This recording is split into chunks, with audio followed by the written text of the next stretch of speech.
한자 이야기, 낱말 이야기 1142번째 시간입니다. 이번 시간은 선봉이란 말을 한번 살펴보겠습니다. 우리가 흔히 막 선봉에 선다 그런 얘기 가끔 합니다. 그렇죠? 선봉에 선다. 그리고 선봉장이다. 또 선봉대다. 또 선봉대장이다. 이런 이제 선봉. 봉자가 무엇이냐? 앞선자는 대략합니다. 그렇죠? 그리고 예봉을 꺾는다. 예봉. 그리고 필봉을 휘두른다. 요즘 뭐 잘 쓰지는 않습니다만 필봉. 그래서 이 봉자를 중심으로 낱말들 몇 개를 한번 살펴보겠습니다. 네, 선봉은 선은 앞선입니다. 먼저 선이다. 앞선다. 그렇죠? 그리고 봉은 이제 칼 끝이다. 칼 끝이다. 이렇게 되겠습니다. 먼저 선은 글자를 보게 되면 위에 소자가 있는 것 같습니다. 그렇죠? 소자가 있는 것 같습니다만 사실은 옛 글자를 보면 소우는 아니다. 옛 글자를 보면 갈지자다. 간다는 뜻이에요. 가는 것은 발로 간다. 이 발을 뜻하는 글자예요. 그림 글자이죠. 그렇죠? 그리고 어떤 선이 있다. 여기에서 출발해서 앞으로 발자국을 내딛는다. 간다. 이런 뜻이 되겠죠. 이 갈지자 아래에다가 이제 어진 사람인이 붙어 있다. 그렇죠? 그래서 사람보다 앞서 발이 나간다 해서 먼저 선이다. 이렇게 되겠습니다. 그리고 이제 봉은 이제 칼 끝이다. 그래서 쇠금자가 들어갔다. 그렇죠?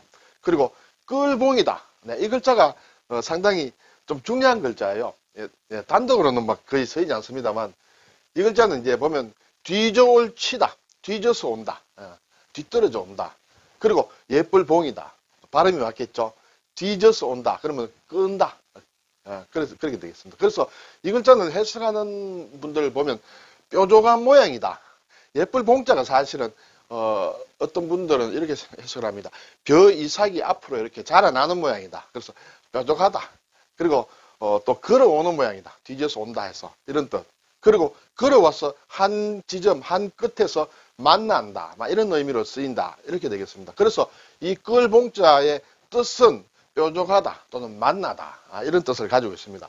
자, 낱말을 한번 보겠습니다. 선봉이죠.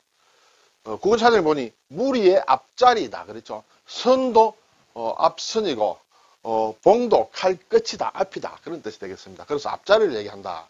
또는 그 자리에 선 사람, 앞에 선 사람. 그것을 선봉이라 한다. 선봉에 나선다. 맨 앞에 나선다. 앞으로 나선다. 선봉을 맞는다. 그렇죠? 주로 보면 단순히 앞에보다는 뭔가 목적을 가지고 앞으로 나아갈 때 또는 싸우러 갈 때 맨 앞장을 선다. 이렇게 되겠습니다. 그래서 부대의 맨 앞에 나서서 작전을 수행하는 군대를 또 선봉이라 한다. 또는 선봉대 이렇게 얘기를 하겠죠.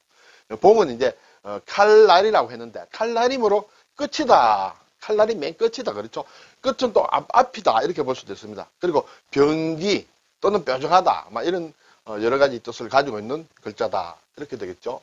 그래서 선봉장, 장은 이제 장군, 장수를 얘기하죠. 선봉대장, 선봉대장과 비슷한 것이다. 같은 뜻이다.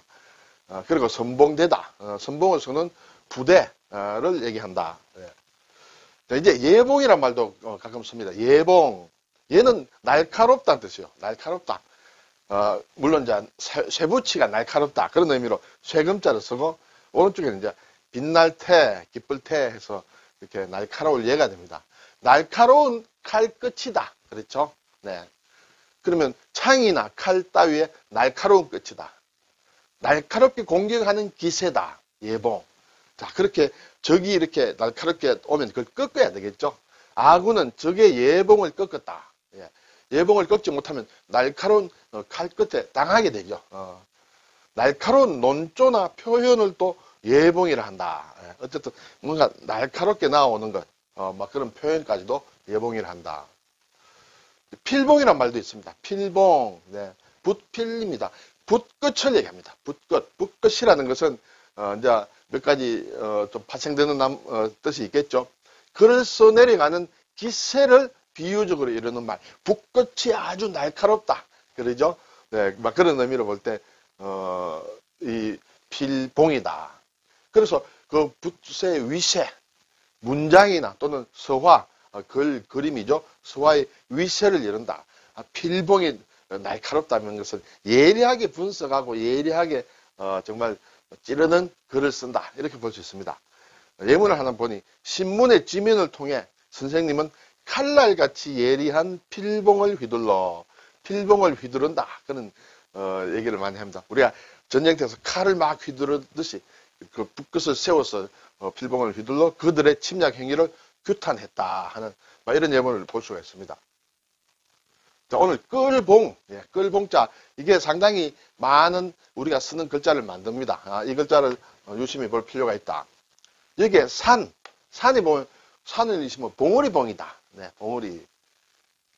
봉우리봉은 매산자가 위에 가도 되고, 왼쪽에 와도 되고, 같은 글자다. 이렇게 되겠습니다. 그리고 벌레 충자를 하면 벌을 얘기한다. 예, 벌. 이 끌봉에는 날카롭다는 뜻도 있습니다. 그렇죠? 그래서 봉우리도 물론 이제 위에 올라가면 날카롭죠. 그리고 벌도 날카로운 침을 가지고 있다 해서 벌이다. 그리고 만난다는 뜻이 또 끌봉에는 있다고 했습니다. 여기에 착받침을 붙이면 만날 봉이다. 상봉을 한다. 그렇죠? 벌봉이면 예를 들어서 봉침이다. 벌침이다. 이렇게 되겠죠. 그리고 봉밀이다 하면 벌꿀을 얘기한다. 밀봉이다 하면 꿀벌을 얘기한다. 뭐 이렇게 되겠습니다. 쑥봉이다. 이렇게 초도를 붙이면 쑥을 얘기한다. 네, 봉두난발. 머리가 막 흐트러진 것을 봉두난발이라 한다. 이렇게 되겠죠. 네, 쑥대머리처럼. 네. 그리고 불화를 붙이면 봉화할 때 봉이다. 네, 오늘 나온 칼끝봉은 쇠건변이다. 이렇게 되겠습니다. 네, 오늘 선봉. 네, 맨 앞장선 것을 선봉이라 한다. 앞에 중에서도 맨 앞이다. 이렇게 생각해야 되겠습니다. 그런 자리를 선봉이라 한다. 예봉, 날카로운 칼끝을 얘기한다. 필봉, 붓끝을 얘기한다. 이런 것을 봉자를 중심으로 한번 살펴보았습니다. 감사합니다.